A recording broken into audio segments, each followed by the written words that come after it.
Moco Buku Channel. Halo, di sini saya akan membaca buku Dasar-Dasar Penyiaran karya Hida Canto Jamal dan Andi Fahrudin yang diterbitkan oleh Prenada Media Group.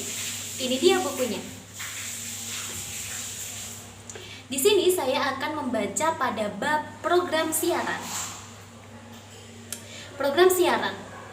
Output setiap stasiun penyiaran adalah satu tayangan di layar kaca televisi yang tersusun rapi dalam urutan yang teratur yang disebut program acara.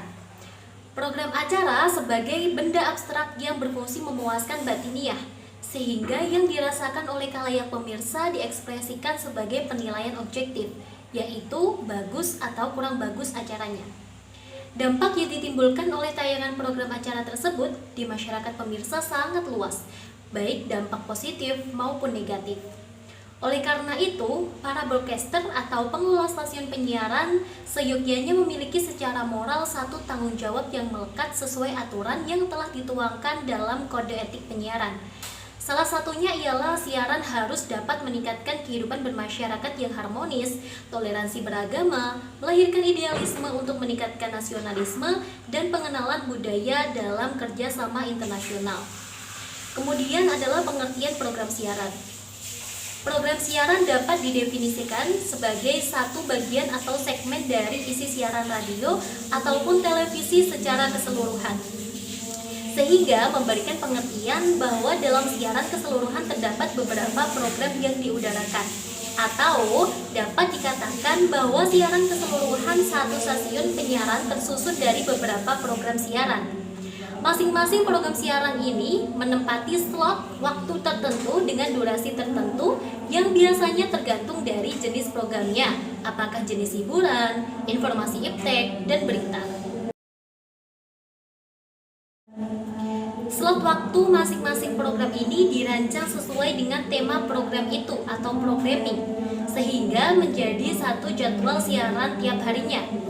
Pada stasiun tertentu, jadwal program ini telah dirancang dalam 1 bulanan, bahkan 6 bulan ke depan. Hal ini dikarenakan ketatnya persaingan mendapatkan spot iklan dan proses memasarkan produk program televisi harus melalui tahapan yang cukup panjang.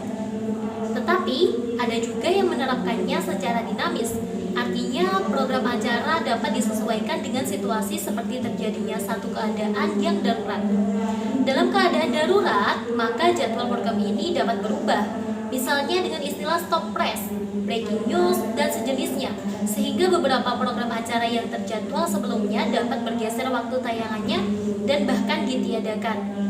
Susunan jadwal program siaran ini biasa disebut juga sebagai pola acara. Umumnya program tersebut berdiri sendiri, yang tidak terkait satu sama lain sepanjang minggu dan bulan. Namun, ada acara yang bersambung yang disebut sebagai television series.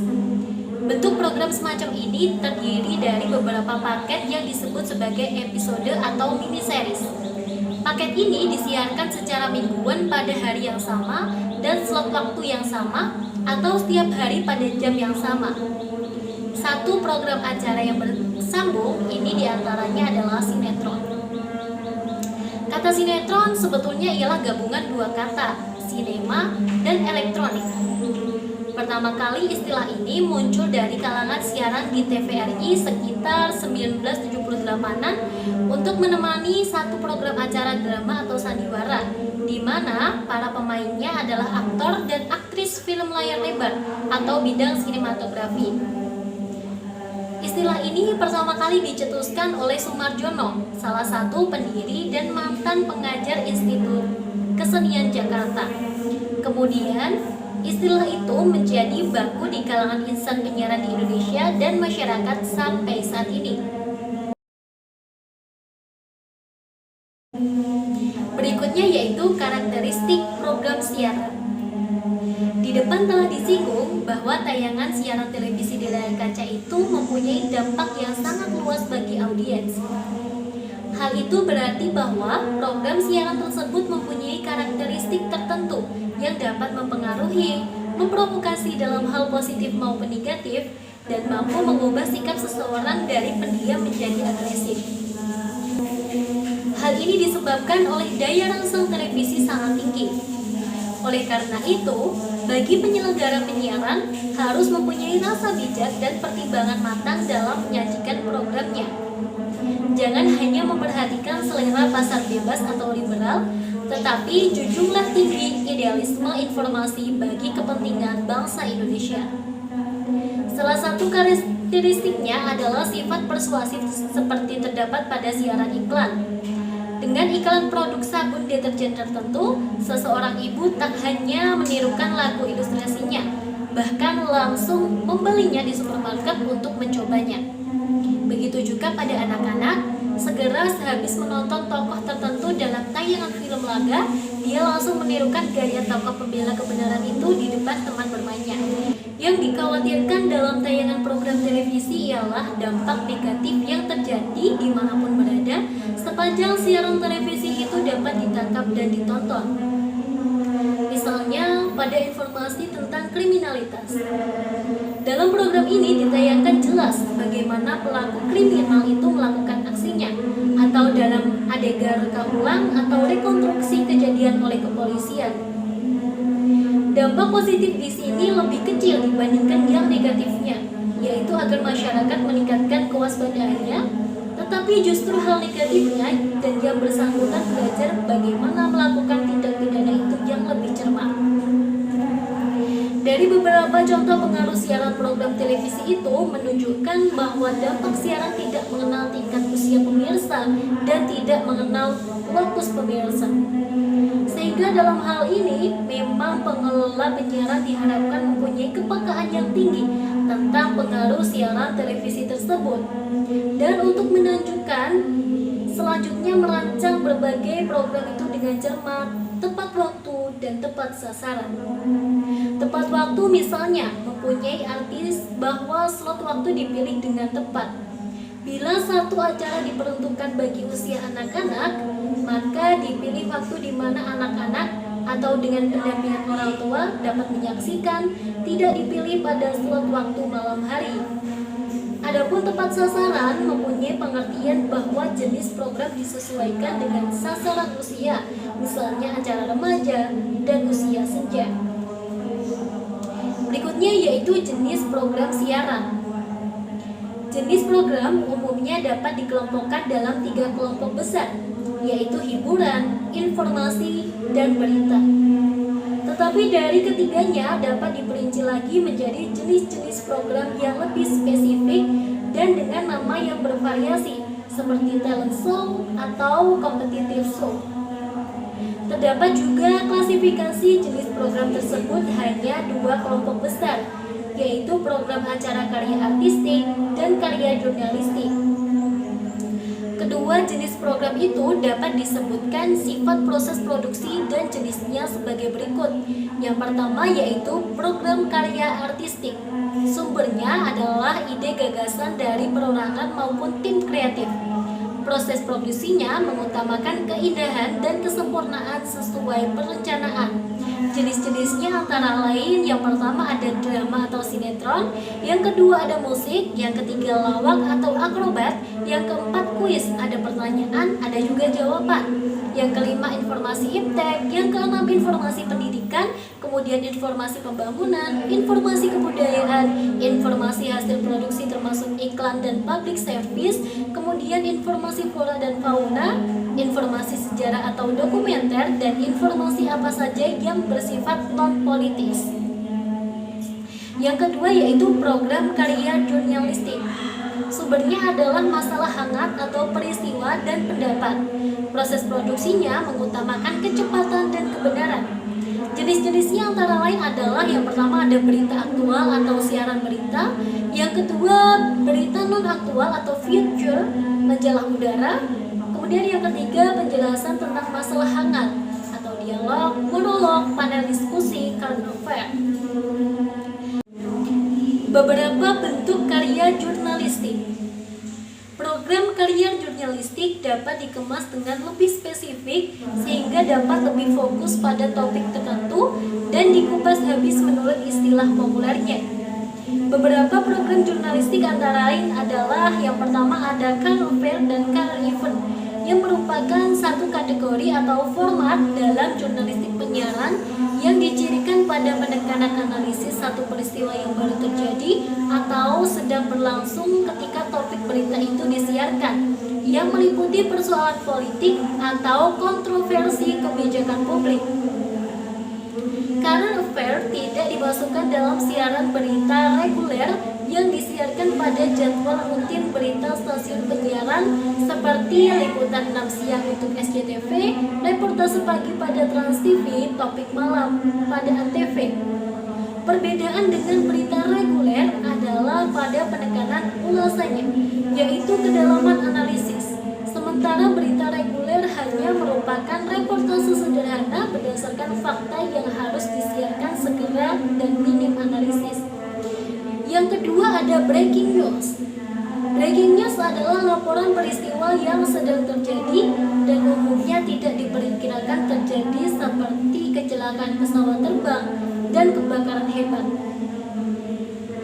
Breaking news akan menepati slot waktu yang tidak dijadwalkan sebelumnya dan menggeser waktu program yang telah terjadwal sebelumnya. Beberapa stasiun televisi swasta di Indonesia menggunakan nama yang berbeda untuk program breaking news. Misalnya, Sekilas Info di RCTI, Breaking News di Metro TV dan SCTV, atau berita terkini di Trans TV. Yang ketiga ada Future Story atau Feature, adalah naskah jurnalistik atau soft news yang mengulas satu topik secara mendalam dengan pembahasan yang luas dengan memasukkan beberapa hal terkait disertai dengan narasi yang mendukungnya. Naskah disusun melalui beberapa kajian dengan menggunakan literatur, observasi, dan mungkin dengan tinjauan lokasi tertentu. Tetapi, klasifikasi jenis program di atas bukanlah sesuatu yang baku, sehingga masih dapat diperinci lagi tergantung pada pilihan dalam programming, yaitu pertimbangan aspek penekanan atau fokus pada satu atau beberapa topik tertentu. Sehingga pada jenis program karya artistik antara jenis hiburan dan informasi masih dipisahkan. Satu contoh, pada salah satu TV swasta di Indonesia yang membagi jenis programnya menjadi 6 pokok program, yaitu yang pertama ada series, di antaranya program sinetron yang kejar tayang, The Oprah Winfrey Show, Mr. Bean. Yang kedua ada movie, terdiri dari berbagai program film layar lebar. Yang ketiga ada entertainment, berisi berbagai hiburan ringan seperti extravaganza.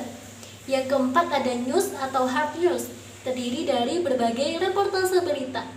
Yang kelima ada information atau soft news, diantaranya berbagai macam wisata kuliner seperti cooking adventure with Willem Lawson. Kemudian yang terakhir ada religious atau religi, berisi berbagai pembahasan keagamaan. Jika kita perhatikan klasifikasi satu stasiun TV tersebut, maka terlihat bahwa akhirnya keenam klasifikasi itu sebetulnya termasuk dalam klasifikasi karya artistik dan jurnalistik. Kemudian, untuk menunjukkan variasi program acaranya, biasanya satu stasiun penyiaran TV itu memberikan presentase tertentu pada jenis programnya dan direpresentasikan sebagai diagram pi seperti ditunjukkan pada gambar 2 di halaman berikut ini, misalnya untuk keenam program di atas. Diagram pi biasanya ditampilkan dalam brosur atau marketing kit yang merupakan satu media promosi bagi stasiun bersangkutan. Berikutnya yaitu format program televisi. Pembagian jenis program televisi dibuat dengan cermat agar mudah dipahami oleh audiens dan profesional penyiaran. Perkembangan kreativitas program televisi saat ini telah melahirkan berbagai bentuk program televisi yang sangat beragam. Keunikan program televisi berjalan seiring dengan tren gaya hidup masyarakat di sekitarnya yang saling mempengaruhi, sehingga muncullah ide-ide yang menampilkan format baru pada program televisi agar memudahkan produser, sutradara, dan penulis naskah menghasilkan karya spektakuler. Insan televisi berusaha menempatkan program yang bisa disaksikan oleh beberapa unsur audiens yang ada.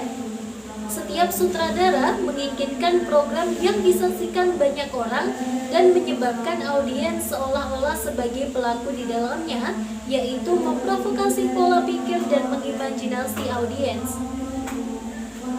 Oleh sebab itu, siapapun yang ingin menghasilkan karya televisi yang baik, mereka harus bekerja sama dalam satu tim produksi. Mereka juga harus memahami format program televisi apa yang akan dieksekusi. Setelah mengetahui dengan jelas format yang ditentukan, maka akan dapat dihasilkan kenyamanan dalam bekerja sama serta ketepatan waktu produksi yang efektif. Menurut Naratama, kunci keberhasilan suatu program televisi ialah penentuan format acara televisi tersebut. Adapun definisi format acara televisi menurut Naratama adalah sebuah perencanaan dasar dari suatu konsep acara televisi yang akan menjadi landasan kreativitas dan desain produksi yang akan terbagi dalam berbagai kriteria utama yang disesuaikan dengan tujuan target pemirsa acara tersebut. Format acara televisi. Format acara televisi yang pertama ada drama atau fiksi, atau biasa disebut timeless dan imaginative, seperti tragedi, aksi, komedi, cinta atau romantisme, legenda, dan horor. Yang kedua adalah non-drama atau timeless dan faktual, seperti musik, magazine show, dan talk show. Yang ketiga ada berita atau news, yaitu aktual dan faktual, seperti berita, current affair program, sport, magazine news, dan futures. Berikutnya yaitu pemasaran program siaran. Operasional pemasaran dari satu stasiun penyiaran dilakukan di bawah manajemen Direktorat Sales dan Marketing, atau stasiun televisi memiliki beragam istilah: televisi komersial, Direktorat Marketing, televisi publik, Direktorat Pengembangan dan Usaha. Direktorat ini bersama dengan direktorat lain merupakan dewan direksi yang berada di bawah manajemen direktur utama stasiun penyiaran yang bersangkutan selaku koordinator, seperti ditunjukkan pada diagram blok organisasinya pada gambar 3. Pengertian pemasaran atau marketing adalah satu kegiatan atau proses yang berkaitan dengan memperkenalkan produk barang atau layanan kepada pelanggan yang dianggap potensial. Pemasaran digunakan oleh satu perusahaan untuk memilih pelanggan dan berusaha menjaga pelayanan agar pelanggan tersebut tetap tertarik pada produk yang dijual. Adapun penjualan atau sales adalah bagian dari proses marketing, satu kegiatan yang berkaitan dengan proses menjual produk tersebut untuk memperoleh uang atau kompensasi dalam bentuk yang lain. Kegiatan sales ini merupakan kegiatan akhir satu proses komersial atau jalan terakhir sebagai penawaran pada klien dalam suatu kegiatan marketing. Di bidang penyiaran, yang dijual dipasarkan dalam hal ini adalah slot waktu atau iklan komersial dan paket program yang dihasilkan oleh stasiun penyiaran yang bersangkutan. Tentu saja stasiun penyiaran bersangkutan yang dalam hal ini adalah Direktorat Sales atau Marketing harus berusaha keras memperkenalkan program unggulan yang ditayangkan dengan disertai data rating, share, indeks yang dimiliki stasiun televisi kepada calon pemasang iklan. Hal ini dikarenakan referensi bagi pemasang iklan komersial ialah data rating yang dihasilkan AGB Desain Media Research. Umumnya, bagian marketing telah menyiapkan data seluruh program acaranya dalam satu berkas lengkap yang disebut marketing kit.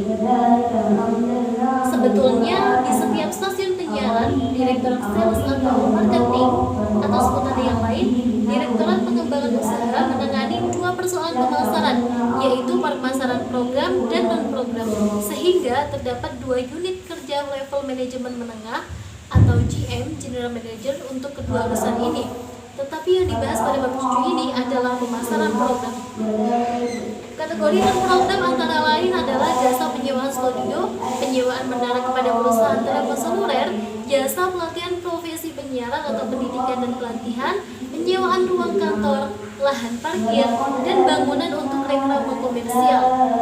Selanjutnya, di bawah GM, pemasaran dan penjualan program, terdapat 2 unit kerja level manajemen bawah atau manajer yang menangani pemasaran dan operasional penjualan dan trafik iklan. Kedua manajer ini masing-masing menangani proses pemasaran serta penjualannya dan proses penanganan periklanan yang masuk dalam bentuk MUO, paket kerjasama, barter, lalu lintas iklan sampai kepada multisiar atau print out, trading share atau sesuai permintaan klien.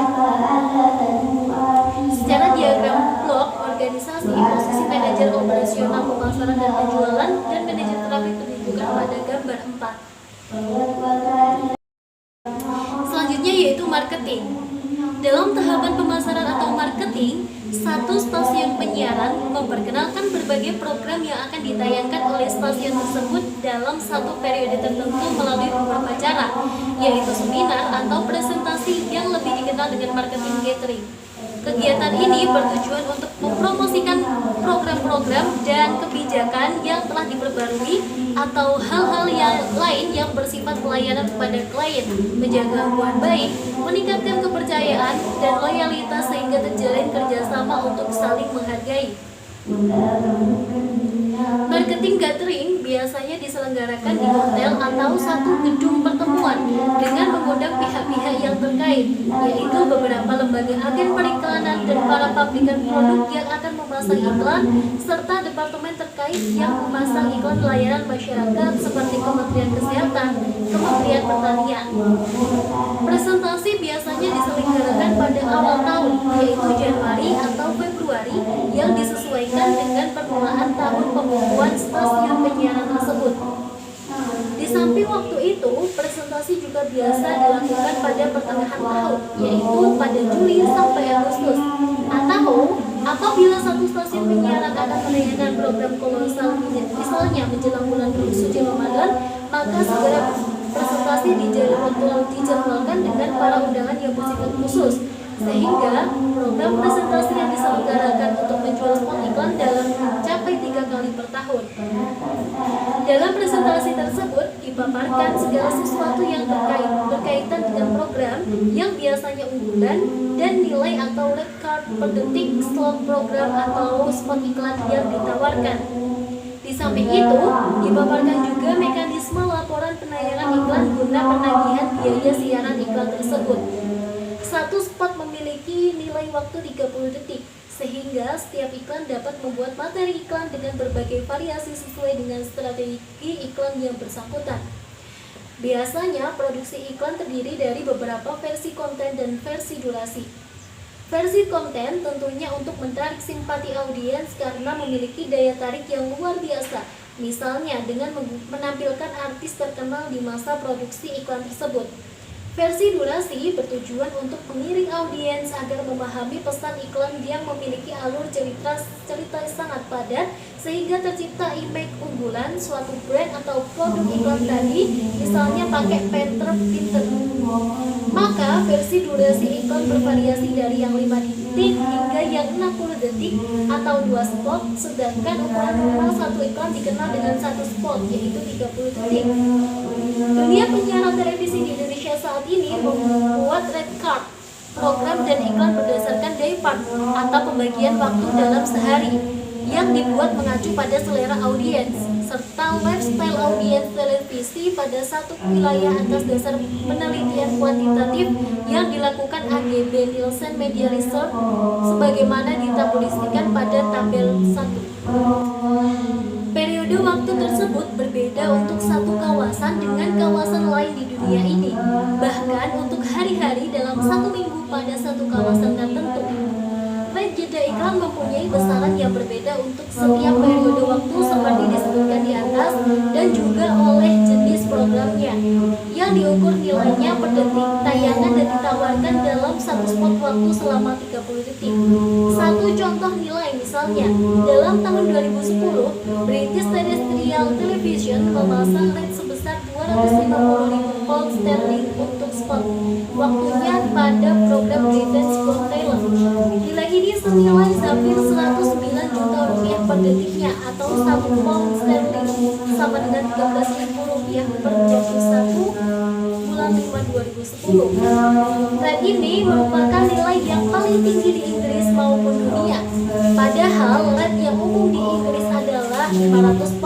monitoring untuk 30 titik tersebut yang senilai dengan hampir Rp217.000 per detik.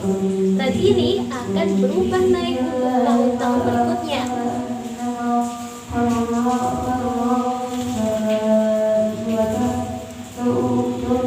Terdapat satu rumusan praktik yang menentukan nilai waktu spot tersebut, yaitu berdasarkan jumlah audiens yang diperkirakan menonton. Besarannya adalah $20 untuk setiap 1.000 penonton, dengan harapan atau asumsi setiap orang tersebut membeli produk yang diiklankan. Dari rumusan praktis di atas menunjukkan bahwa memang nilai spot untuk prime time lebih mahal daripada periode waktu yang lain karena jumlah audiens pada satu prime time lebih banyak. Prime time di Jepang disebut golden time. Adapun untuk pemasaran dengan media brosur dan katalog dilakukan dengan mengirimkan brosur dan katalog ini ke perusahaan agen periklanan dan produsen barang calon pemasang iklan. Berikutnya yaitu sales. Seperti definisi sales di atas, bahwa kegiatan sales adalah kegiatan akhir satu proses komersial, yaitu penjajah memperoleh uang dari penjualan produknya atau dalam bentuk kompensasi yang lain. Jadi, penjualan merupakan kegiatan lanjutan setelah proses marketing yang telah terjadi antara stasiun penyiaran dan pemasang iklan. Pemasang iklan akan memastikan transaksi pemasangan melalui perjanjian kontrak atau MOU (Memory of Understanding) setelah cocok dengan nilai spot yang ditawarkan. Dalam perjanjian kontrak, selain nilai spot, disebutkan juga tata cara penagihan dan solusi apabila terjadi perselisihan di antara pemasang iklan dan pihak stasiun penyiaran. Perselisihan di antaranya perbedaan waktu penayangan yang merupakan hasil monitoring pihak stasiun dan pihak pemasang iklan. Tugas unit operasional pemasaran dan penjualan sebagai berikut. Yang pertama yaitu merencanakan strategi pemasaran dan penjualan dengan target tertentu. Yang kedua, mengundang semua pihak yang terkait dengan tayangan iklan atau klien dalam marketing gathering. Yang berikutnya yaitu membuat dan mempersiapkan materi produk serta red card dalam marketing kit sebagai bahan presentasi. Yang keempat yaitu melakukan dan memproses perjanjian kontrak atau MOU. Yang kelima yaitu melayani kebutuhan dan menjaga hubungan baik dengan klien. Selanjutnya yaitu ad monitoring. Seperti disinggung sebelumnya, bahwa penanganan lalu lintas periklanan dilakukan oleh unit kerja trafik.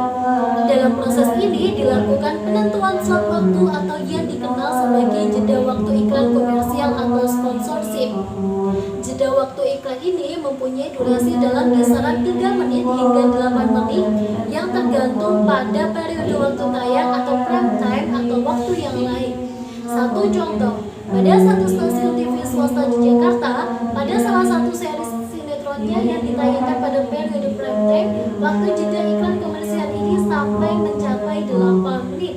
Di dalam waktu jeda iklan ini ditayangkan beberapa iklan dari beberapa produk yang rata-rata bertempat di waktu satu spot, sehingga dalam waktu jeda ini terdapat sampai 14 jenis produk secara berurutan.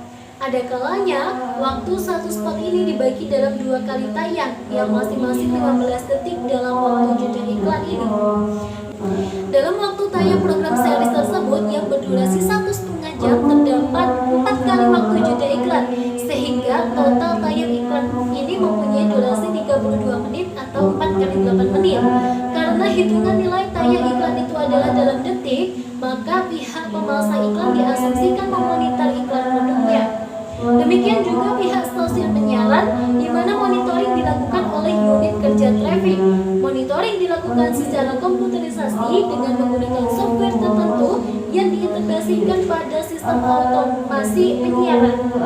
Perancangan software traffic untuk penyiaran ternama di dunia salah satunya adalah Broadcast Traffic System atau BTS dari Inggris. Pengintegrasian sistem monitoring traffic ditunjukkan pada gambar 5 bagian yang dilingkari. Unit traffic yang berada di bawah GM pemasaran dan penjualan program melakukan pengaturan demikian sehingga memenuhi kuota sesuai pengaturan pasal 46 ayat 8 Undang-Undang Nomor 32 Tahun 2002 tentang penyiaran yang menentukan bahwa waktu siaran iklan maksimum 20%. Untuk lembaga penyiaran swasta dan 15% untuk lembaga penyiaran publik. Dari keseluruhan durasi dalam setiap program yang ditayangkan, juga pengaturan jeda iklan sedemikian rupa sehingga pemirsa tidak merasa terganggu ketika sedang menikmati satu program tiba-tiba terputus oleh munculnya siaran iklan. Pengaturan dapat dilakukan oleh petugas traffic dengan password tertentu untuk mengakses dari setiap terminal yang tersambung pada sistem automasi. Software sistem traffic dirancang sesuai dengan jaringan internet sehingga pengaturan slot jeda waktu iklan dapat juga dilakukan dari manapun oleh petugas traffic tersebut. Tugas lain yang dilakukan oleh unit traffic ialah mengupload semua materi iklan atau dari materi BTCam digital divisi Pro 50 BTCam SP yang diterima dari kantor agen periklanan ke server automation iklan.